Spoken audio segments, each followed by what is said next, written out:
Уцтай мэдчилгээ Монгол гишүүд онлайн радио нийслэл хотод манай 16 цаг 22 минут айлчлаа ирсэн. Тэгэхээр энэ цагт цаг базарах наран гэрлэгч хоёртой холбогдож. Алло. Айдууны бэлэг хүргэн байна уу? Сайн байна уу? Цаг базарах уу? Тийм байна. За тань өдрийн мэнд хүргэе. Өнтөө сайхан үйлчж байна уу та? Сайхан. За яг одоо би Уцтай мэдчилгээ Монгол гишүүд гээд онлайн радиогоос тантай холбогдож байна. За. Тэгэхээр манай радиогоор дамжуулаад хамгаас хайртай аав Загдбазар ээж наран гэрэл хоёртоо энэ өдрийн мэндийг хүргэж гэгэн сайхан амьдралдаа олдсон энэ их гайхамшигтай цаг хугацаагаа үнэт эрдэнэ минь хэмээн санаж алаг өрстэн зориулж сайн сайхан гэрэл төрөөд биднийг хөтлөж яваа амьдрал хайрлсан бурхад аз жаргал өрөөсөн бурхад хайртай хоёр эрдэндээ урд наслаж удаан жарахын өрөөлийг өргөе. Алдар юугаараа намаагаан гойсон аавдаа болоод алтан дэлхийд энэ их хөв тавилан бэлгэлсэн ичидээ өрн хязгааргүй хайртай. Та хоёр минь эрүүл их байж уртаас урт цаг хугацааг өр надтайгаа хамтдаа үдээр. Сэтгэлд минь хайр урдаж, амьдралд минь хамгийн том тулгцыг үүдүүлж явдаг. Хоёр сайхан эрдэндээ өрн хязгааргүй хайртай юм шүүгээд хамгаас хайртай охин инх оюун чимэд баяр хоёроос нь зориулж байгаа айдууны бэлгийг хүргэхээр бид инхүү тантай холбогдож байна. Баярлалаа. За тэгээд гэгэн сайхан амьдралын минь наран саран болсон ижи аав хоёртоо урт удаан наслахын дэлгэр сайхан өрөөлийг өргөе. Хязгааргүй хайртай юм шүүгээд хонгор үрсийнхэн зүгээс ижи аав хоёртоо зориулж дараах уран бүтээлийг хүндэтгэн өргөж байна. Утсаа барьж аваад халамж тантайгаа хамтдаа хүлээн аван сонсорой. За баярлалаа. Баярлалаа хоёргуудаа. Хоёр ахындаа баярлалаа.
Нэгэн биенийхэн талуултлаа ханилж нийлж хамтдаа өксөж өрөөдөн туулж байна. Зэмэлсэн харцанд нь хайр шингээстэй. Зоргоороо гიშгэхэд минь хориг болж. Зөв бурууг тэгшлэж ойлгуулж. Заяа түшиж мөр сунгасан сайхан аав минь. Нулимсэн хүртэл ойрхон хэрнэ. Нуугдаж тэрийг арчиж чаддаг. Үрээлгэсэн сэтгэлээ хатамжилсаар үгийн хүртэл сэнсэн ичээ минь. Өдөр өдрийн наран ичийн цацлаас эхлэж үдэш үдшийн саран аавын гэрт хорогддог. Үнэндээ энэ хорвоогийн эхлэл бүр ичээ минь юм байна. Үргэлжлүүлэх гэгэн учих нь хайртай буурал аав минь юм байна. Жаргал бүрийн дээдийг үрдэн бэлэглэж хорвоогийн хайраар өдөр бүхэн биднийг гоёж байгаа. Хосгүй уяхан сэтгэлтэй хоёр сайхан бурхандаа гэрэлт хорвоогийн жаргал бүхнийг хүсье. Та хоёр минь биднийхэн шүтэн биднийхэн нарын юм шүү. Миний хоёр эрдэнэ мөртөө та наслаж өрсдийгээ үүрт хамтдаа байгаарай. Хязгааргүй хайртай юм шүү гэд хамгаас хайртай аав Загдбаазар ээж наран гэрэл хоёртоо энэ өдрийн мэндийг хүндэтгэн хүргээд хязгааргүй хайртай гэд хайртай охин инх оюун чимэд баяр хоёрын зүгээс зориулах хайр хүндтгэлийн бэлгийг бидний их уламжлал хүргэлээ. Ингэртэн дэлгэрсэн цэцэг зүрхэнд нь соёолсон их хайр хонгор үрсийн сэтгэлийн аялгауг тасан авсан Загдбаазар ахтай хайргаа холбогдъё байна уу? байна. За тэгэхээр хоёр сайхан цэцэг шиг үрийнхэн сэтгэлийн аялгауг чих тавин сонслоо. Хонгор үрс нь яг одоо биднийг сонсож байна. Хоёр сайхан үрдээ хандаж юу гэж хэлэх вэ?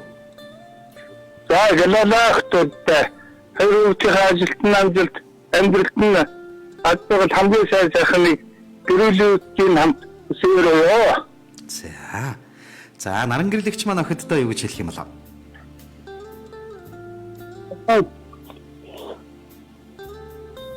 Байна уу? Баярлалаа. Хоёр охиндоо эрүүл хамар амгалан байхыг хүсэн өрөөдөө гэрэлтэй бүгдээр инх тун хамар амгалан. Дэмэн ордон ч гэсэн эрүүл хамар амгалан байх болтугай л гэж өрөөдөө. За ерөөл мөнх тогтгоо. За тэгээд өртөйхний жаргалыг өдөр бүхэн амтлаж яваарай. Цэцэг шиг охтынхон жаргал дүүрсэн гэгэн амьдралаар үргэлж хувь тавилан аваас гоёж яваарай. Хамгийн сайн сайхан гэрэлт ирээдүг та хоёрт өсөв. Баярлалаа. Өөрчн ч гэсэн ажлын хөнгөр амжилт ам бүрдчин эрүүл өшөө хүсье. За гэлалаа ерөөл амтай байгээ. За энэ өдрийг сайхан өнгөрүүлээрэй. Баяртай. Баярлалаа. Уцтай мэдчилгээ Монгол шууд онлайн радио. Тэгэхээр энэ цагт Загдбаазарах наран гэрлэгч хоёртой холбогдож инхрийн хайртай цэцэг шиг охтынх нь зүгээс заргуулсан сэтгэл дүүрэн хайр амтагдсан хүндтгэлийн бэлгийг инхүү уламжлан хүргэлээ. Ингээд алга өрсийнх нь гигэн сайхан амьдралд аав ээжийнх нь гигэн ирүүл үргэлж амтай буух болтугай. Хамгийн сайхан аз жаргалтай ирээдүг та бүхэндээ хүсье.